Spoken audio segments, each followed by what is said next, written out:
రండి రారండి రండి. కాఫీ టిఫిన్ ఉంటాయిగా, ఫుల్ మీల్సే పెడతారు. వెళ్ళండి వెళ్ళండి.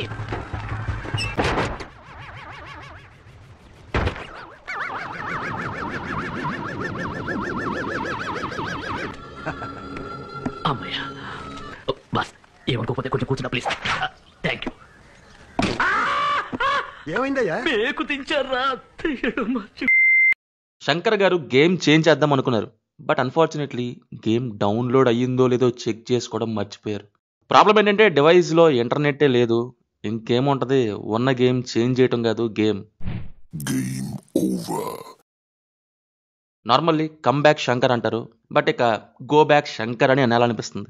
ఇక నా ఉద్దేశంలో ఇంకేదో కాదు, ఆయన రైటింగ్ క్యాపబిలిటీస్ ఏంటో ఒకసారి వెనక్కి వెళ్ళి చెక్ చేసుకోవాల్సిందిగా విజ్ఞప్తి. ఇఫ్ నాట్, శంకర్ గారు రిటైర్మెంట్ ఇచ్చేయటం బెటర్. నువ్వెవడరా చెప్పడానికి అది ఇది అని అంటారా? అయినా సరే నేను అదే చెప్తా, చెప్పం దాచుకుంటామంటారా? గుర్తుపెట్టుకోండి, ఆయన డౌన్ఫాల్కి మీరే కారణమవుతారు. ఆయన పాలిటిక్స్, కరప్షన్ అనే ట్రాక్ నుంచి బయటికి రాలేకపోతున్నారు. ప్రాబ్లం ఎక్కడ అంటే, ఆయన ఒకానొక టైంలో ఇవి స్టార్ట్ చేసినప్పుడు అవి కొత్తగా ఉండేవి. 1 డే సీఎం అని, కరప్షన్ అని, లంచం అని, బ్లాక్ అండ్ వైట్ మనీ అని, ఎవరూ రూల్స్ ఫాలో అవ్వట్లేదు, వాళ్ళ డ్యూటీ వాళ్ళు చెయ్యాల్సిన పని సక్రమంగా చెయ్యట్లేదు అని. ఇలా ఒక్కో పాయింట్ని ఒక్కో సినిమాలో డీప్ లెవెల్కి వెళ్ళి మూవీస్గా తీయటం జరిగింది. అలా అని చెప్పి ఇవే కాదు, లవ్ స్టోరీ తీశారు, యంగ్స్టర్స్తో coming of age musical movie తీశారు, సైన్స్ ఫిక్షన్ తీశారు, రివెంజ్ యాక్షన్ మూవీ తీశారు, రీమేక్ ద్వారా కామెడీ డ్రామా కూడా తీశారు. బట్ ఇప్పుడు ఏం చేస్తున్నారంటే, మంచిగా డబ్బులు పెట్టే ప్రొడ్యూసర్స్ని ఓకే చేయి, సినిమాని అస్సాంకి పంపించేయి అన్నట్టు అయిపోతుంది. గేమ్ చేంజర్ అంటే గేమ్ చేంజర్. అసలు ఏం చేంజ్ చేశాడు హీరో ఇందులో గేమ్ చేంజర్ అనడానికి? ఈ గేమ్లో హీరో గేమ్ చేంజరా? హీరో ఏమన్నా గేమ్ని చేంజ్ చేశాడా? ఎక్కడ? ఇష్టమై సివిల్స్ రాశాడా? లేదు. లవర్ చెప్తే రాశాడు. మళ్ళీ ఐపీఎస్ అయితే నో లవ్ అంట, ఓన్లీ ఐఏఎస్ అంట. అంటే తప్పు చేస్తే ఐపీఎస్లు అయితేనే కొడతారా, ఐఏఎస్ అయితే ముద్దు పెట్టుకుంటారనా? అంటే ప్రాబ్లం ఐఏఎస్ ఐపీఎస్ గురించి కాదు, ఎందుకు అయ్యాడు దానికి చెప్పే రీజన్ గురించి. వస్తా ఇంకా బొక్కలో రైటింగ్ ఇందులో చాలా ఉంది, అన్నిటి గురించి మాట్లాడుకుందాం. ఇన్ఫ్యాక్ట్ చేంజర్ అని పెట్టారు, గేమ్ చేంజ్ చేయలేదు, సర్వనాశనం చేసినట్టుంది. నిజంగా రైటింగ్ ఏదైతే ఉందో కుక్క రాడ్ రైటింగ్, ఇంకా ఎగ్జిక్యూషన్ అయితే ఫుల్ టార్చర్. ఐడియాలో పొటెన్షియల్ ఉంది, సివిల్ సర్వెంట్ వర్సెస్ పొలిటీషియన్ అని. నాకు తెలిసి ఇదివరకు శంకర్ గారు అన్ని ట్రై చేశారు, common man versus politician, business man versus politician, 1 day సీఎంతో ఒక రకంగా పొలిటీషియన్ వర్సెస్ పొలిటీషియన్ అని. బట్ ఆయన సివిల్ సర్వెంట్ వర్సెస్ పొలిటీషియన్ అనేది ఇది వరకు ట్రై చేయలేదు, ఇప్పుడు దీంతో వచ్చారు. కానీ full outdated and irritating boring నేరేషన్తో వచ్చారు. లవ్ ట్రాక్కి ట్రాకే లేదు, అదేదో దోప్ అంట, చిరాకు వచ్చింది. ఐపీఎస్, ఆ నెక్స్ట్ ఐఏఎస్, ఆ నెక్స్ట్ సీఎం, ఆ నెక్స్ట్ ఈఓ, పార్టీ లీడర్, ఇంకా చెప్పేయండి, అన్నీ చెప్పేయండి, ఇంకెందుకు? ఎలక్షన్స్ అప్పుడు కూడా పని అవ్వలేదు అనుకో, హీరోని పీఎంని చేసేయండి ఇంకా. లేకపోతే ఏంటండి, ఇది ఎలా ఉందో తెలుసా? మీకు ఎలా ఉందో కానీ నాకైతే ఒక పొలిటీషియన్ ఆడుకోవడానికి ఒకటి సరిపోక అన్నీ మార్చుకుంటూ వెళ్ళినట్టు ఉంది. మినిస్టర్ లాగానే ఉన్నాడు, హీరో మాత్రం ఐపీఎస్ నుంచి ఐఏఎస్. అరే ఇప్పుడు ఎలక్షన్స్ వచ్చాయే, పెద్ద సమస్య వచ్చిందే, ఇప్పుడు ఏం చేద్దామని.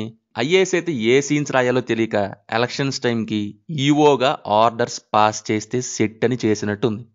ఒక పొలిటీషియన్ని ఒక పెద్ద పవర్ఫుల్ సర్వీస్లో ఉన్న పర్సన్ ఏం చేయలేడా?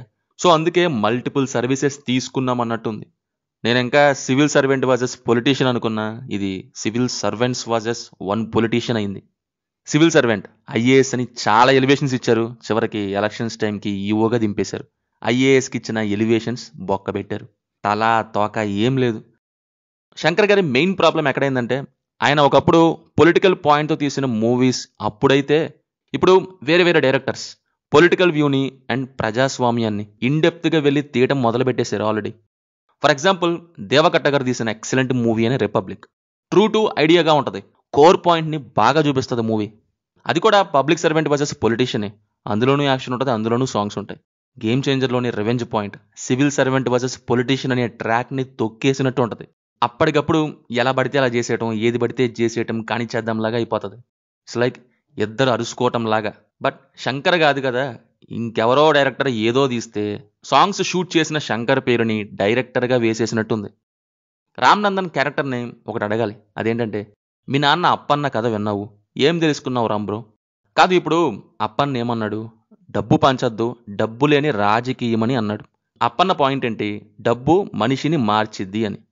రామ్ బ్రో నువ్వు వెళ్ళి ఏం చేసావు? ముందు బాగానే మాట్లాడావు ప్రజల దగ్గర, తర్వాత 1000-2000 కాదు 20,000 అడగండి, బట్ ఓటు వెయ్యొద్దు అన్నాం. నా పాయింట్ ఇక్కడ ఓటు గురించి కాదు, డబ్బు గురించి. 1000-2000 తీసుకునే వాళ్ళని కాస్త 20,000కి రుచి మరిగేలా చేసాం. మోపిదేవి దగ్గర డబ్బు అయిపోగొట్టడానికి వీళ్ళకి అత్యాశని పరిచయం చేసాం. అంటే 5 ఓట్లకి ₹1,00,000. నిజం చెప్పండి, ఎవరన్నా మారతారా అండి? డబ్బు లేని రాజకీయం అని అంటే హెవీ మొత్తంలో డబ్బు అలవాటు చేసావు. గేమ్ని చేంజ్ చేస్తాం అనుకుంటే గేమ్ ఓవర్ చేసావు రామ్ నందన్. అసలు దీనికంటే మోస్ట్ ఈపీ పోర్షన్ ఏంటో తెలుసా మూవీలో? నాకు బేసిక్గా ఎలక్షన్ పాయింట్ని అంత సాగదీస్తేనే చాలా చిరాకు వస్తుంది. అండ్ ఇందులో మళ్ళీ ఎలక్షన్ కమిషన్ని ఈపీలని చేయటం.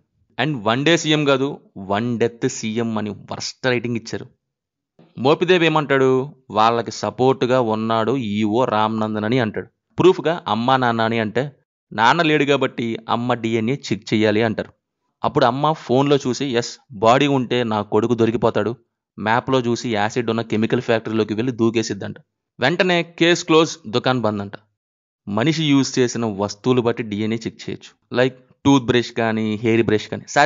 సరేనండి, ఆ 2 కూడా తీసుకునే వెళ్ళి దూకేసింది అనుకుందాం. అమ్మ హాస్పిటల్ నుంచి వెళ్ళిపోయిందని తేలింది కానీ వాళ్ళకి రామ్ నందన్కి సంబంధం లేదు, రామ్ నందన్ వాళ్ళకి సపోర్ట్ ఇవ్వట్లేదని తేలలేదు కదా. మళ్ళీ నీట్గా ఎలక్షన్స్ అయిపోయాక అమ్మయ్య ఎలక్షన్ కమిషన్ ఎంత ఈపీని తెలీదు, మొత్తానికి మా పార్టీని గెలిపించా అని పార్టీలోకి వెళ్ళిపోయి ఏమేం చేస్తారో లిస్ట్ అంతా అప్పచెప్తాడంట. ఇటు పక్క ఎలక్షన్ కమిషన్ సంబంధం లేదు అని చెప్పి దగ్గరుండి గెలిపించినప్పటికీ అది తెలిసినా కానీ ఏం చేయదంట. ఇదివరకు శంకర్ గారు రియాలిటీలో ఉండేవారు. ఆయన రైటింగ్ కానీ ఎగ్జిక్యూషన్ కానీ సీన్ టు సీన్ రీజనింగ్ కానీ సొల్యూషన్స్ కానీ అన్నీ రియల్గాను కన్విన్సింగ్గా ఉండేవి. ఇదేమో ఏదేదో ఇష్టం వచ్చినట్టు సొల్యూషన్ అని చెప్పి తలా తోక లేకుండా తీసినట్టుంది. If you ask me, Shankar గారు హీరో విలన్ని కాన్ఫ్లిక్ట్ అండ్ గొడవలు పెట్టించాలి అని అనుకున్నారు కానీ ఏ సీన్లోనూ అసలు కాన్ఫ్లిక్ట్ స్ట్రాంగ్గానే చూపించిందే లేదు. అప్పన్న ఉన్న 20 minutes మిగతా సినిమా అంతా కంటే 100 times బెటర్. అప్పన్నది మొత్తం ప్రిడిక్టబుల్ అయినా అట్లీస్ట్ క్యారెక్టర్ రైటింగ్ అయినా ఉంటుంది అప్పన్న సైడ్ నుంచి. బట్ రామ్ విషయంలో చూస్తే రామ్ నందన్కి అసలు ఏం కావాలి, ఏం చేస్తున్నాడు, వాడికైనా ఐడియా ఉందో లేదో మరి.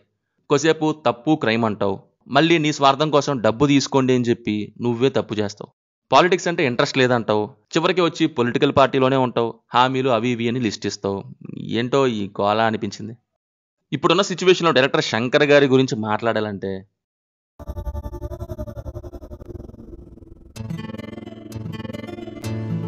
కొడుకు ఎగ్జాక్ట్లీ ఇదే గుర్తొచ్చింది. ఒకప్పుడు ఇద్దరు మంచి సినిమాలు తీశారు, బట్ ఇప్పుడు చూస్తే దే లాస్ట్ ఇట్ కంప్లీట్లీ అని ఫీలింగ్. వాళ్ళ ఓల్డ్ థింగ్స్ దగ్గర ఓల్డ్ ఫార్మాట్లో చిక్కుకుపోయారు ఇద్దరు అనిపిస్తుంది. పర్ఫార్మెన్సెస్ వైజ్ అప్పన్నగా రామ్ చరణ్ యాక్టింగ్ బాగుంది, బట్ రామ్ నందన్గా అయితే చెప్పుకోవడానికి పెద్దేం లేదు. కిరే అద్వానీ క్యారెక్టర్కి ఐఏఎస్ కావాలా రామ్ నందన్ కావాలో తెలియదు మరి. ఎనీవే పెద్ద పెద్ద సెట్స్లో హీరోయిన్గా డ్యాన్స్ వేయడానికి తీసుకున్నారు కాబట్టి అందుకు జస్టిస్ చేశారు కీరా. ఎస్జే సూర్య యాక్టింగ్ బాగుంది, రిమైనింగ్ ఆల్ డీసెంట్. అవును, హైరానా song లేపేశారేంటి?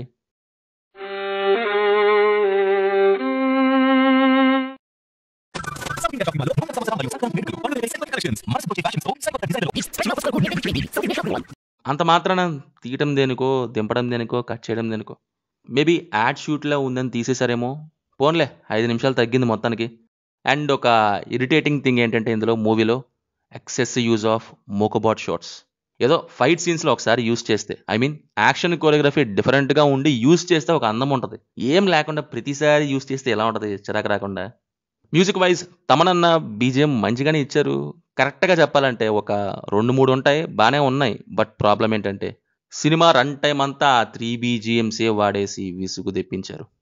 Finally a Shankar mark rod movie, దోప్ హిందీ. మరి గొప్ప డైరెక్టర్ గొప్ప సినిమాలు తీసినప్పుడు రాడ్లు కూడా గట్టిగానే పెడతారు కదా. సో ఇది మరి గేమ్ చేంజర్ మూవీ గురించి. సినిమా చూసారా, మీకు ఎలా ఉందో కింద కామెంట్స్లో మాతో తప్పకుండా షేర్ చేసుకోండి. వీడియో నచ్చితే మన ఛానల్ని సబ్స్క్రైబ్ చేసుకోవడం మాత్రం మర్చిపోద్దు. Will meet in next video. Thank you. Jai Hind.